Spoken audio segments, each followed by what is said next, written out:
Hello friends, so today's video is going to be going over some of the books from the Goodreads Choice Award nominees. I am primarily focused on both young adult and adult fantasy, although I will have a couple of books mixed in here and there from some of the other categories. That is true of today. I will have two different books from two different categories that are not fantasy. I will have timestamps in the description bar down below if you want to skip ahead to different books in case you're only interested in some, or maybe you've heard me talk about some of these books before in other videos, so you just want to skip ahead to certain ones.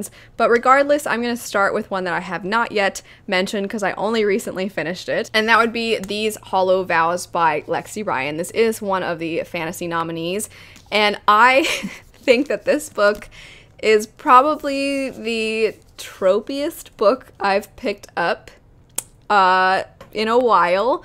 But I'm not gonna lie, it was incredibly entertaining. It's very reminiscent of A Court of Thorns and Roses, a little bit Cruel Prince sort of vibes, and it's a fae story. It's a sexy fae story is the best way to put it. It is young adult, so you don't get anything too steamy in this book. I don't know if you want the steam or not, but either way, we follow a girl who she can't stand the fae. She hates them because her mother abandoned her and her sister to go live with a fae man in the fae world. Since then, her and her sister have had a pretty terrible life. They're incredibly poor. They are probably never going to be able to buy what I'm going to call their freedom because they owe a lot of money to the person that they are staying with. They live in this horrible little room together. They have to work all the time just to barely scrape by, but they're not even really doing that. And after something happens to her sister, our main character is forced to go to the fae world to try and save her sister. She has to make a deal with one of the fae who has her sister, but in order to get her sister back,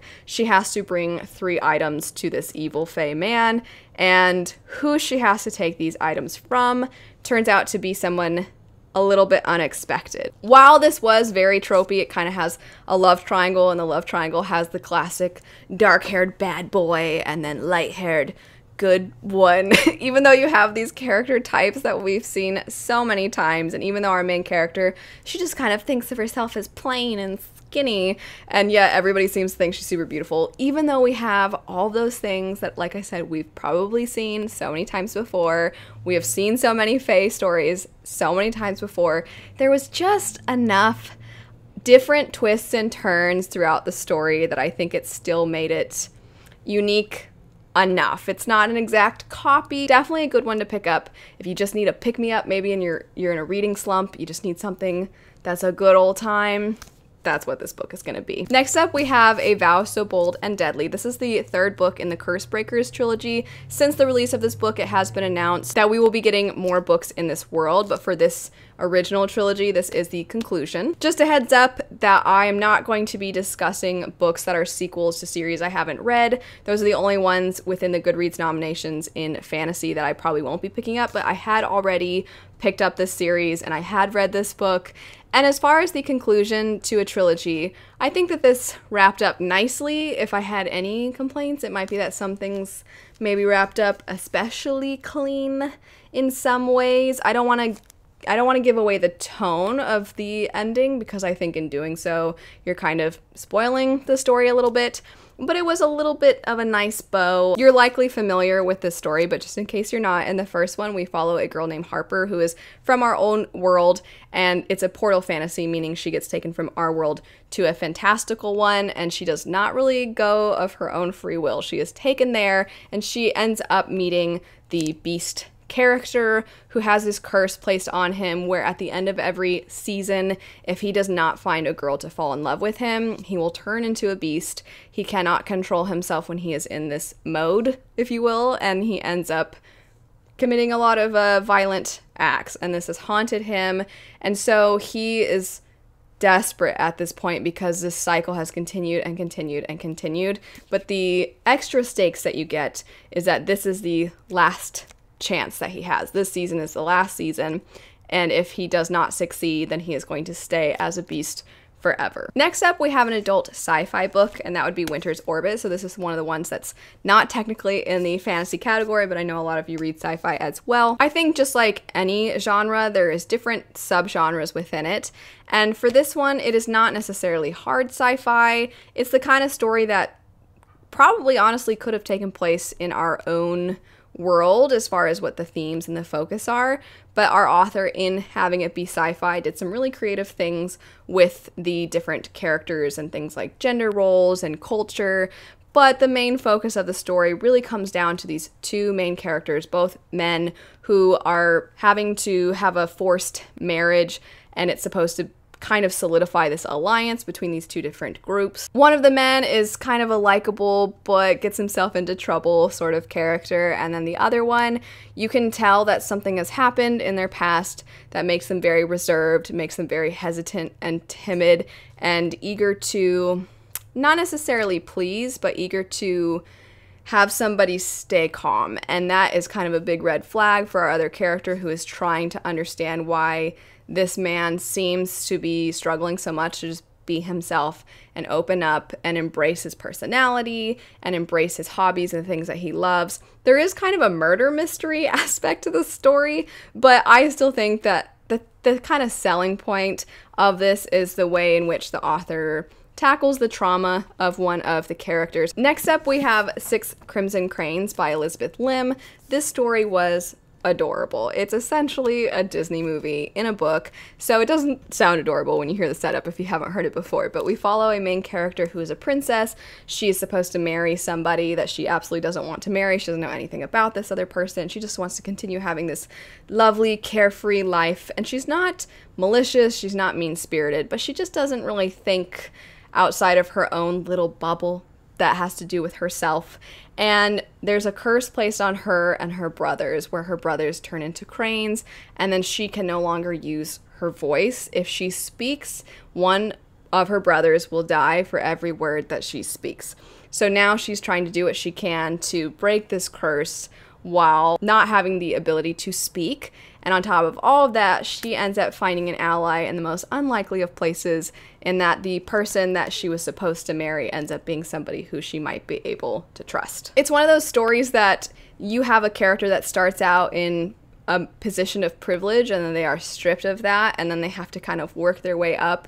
And there's a lot of character growth in those type of stories, and I definitely think we see that in this one, especially with a character not being able to use her voice. How the author ends up having this character grow throughout the story, how she communicates with other people, I thought was done in a really clever way. Also, there's what I'm going to call an animal companion aspect to this book. It's not exactly an animal, but there is a cute companion that is absolutely adorable and very, very precious. And it's just kind of a whimsical, cheerful, lovely story. Basically the exact opposite of that, we have Iron Widow. So I have described this one as basically just being rage. The main character is rage. So we live in a society in this one that is a magnificent blend of both fantasy and science fiction, and it's also pulling from real people and events in history. So it's a mashup of a bunch of different genres, and at the very least, it is creative and it is innovative, and I love to see how different it is, and I think that this might end up having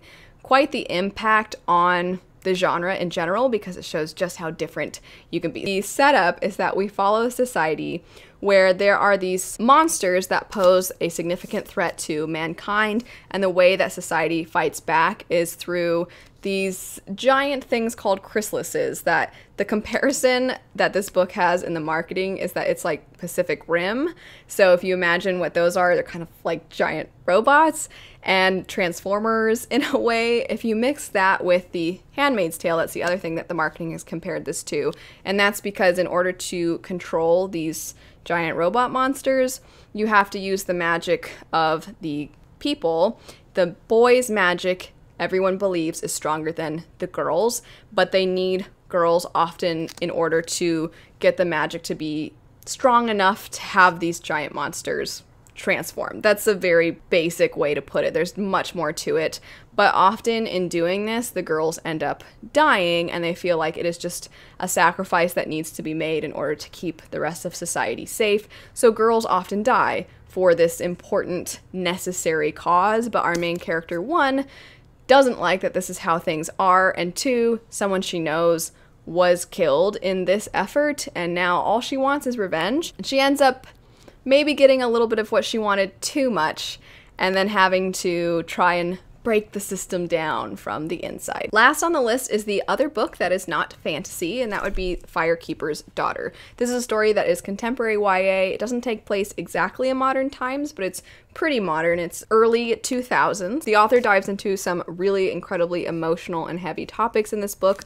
The main plot is that we follow a character who, after losing somebody that she adores and loves, finds herself in the middle of an investigation. This investigation has so many more emotional layers to it than you would expect, because the crime that is being investigated is taking place among a lot of Native Americans, and there is a very tense relationship between the Native Americans and the FBI. Only a few generations before, we had people whose children were taken away from them, or who they themselves were taken away from their families. And in general, there's just this long history that is not exactly a positive one as far as the relationship between this community and the government and other people that say they're going to help, but they stick their hands in things and they don't seem to really ever make things better. However, our main character does see the benefit in helping the FBI with the current investigation. She doesn't want anyone else to have to die. She doesn't want anybody else to have to suffer, and so she's kind of caught between a rock and a hard place. That truly is just the general setup. It's the tip of the iceberg for all the things that this book tackles and dives into. If you'd like to see more information on some of the other Goodreads nominees, I will have part 1 linked down below, and I will be doing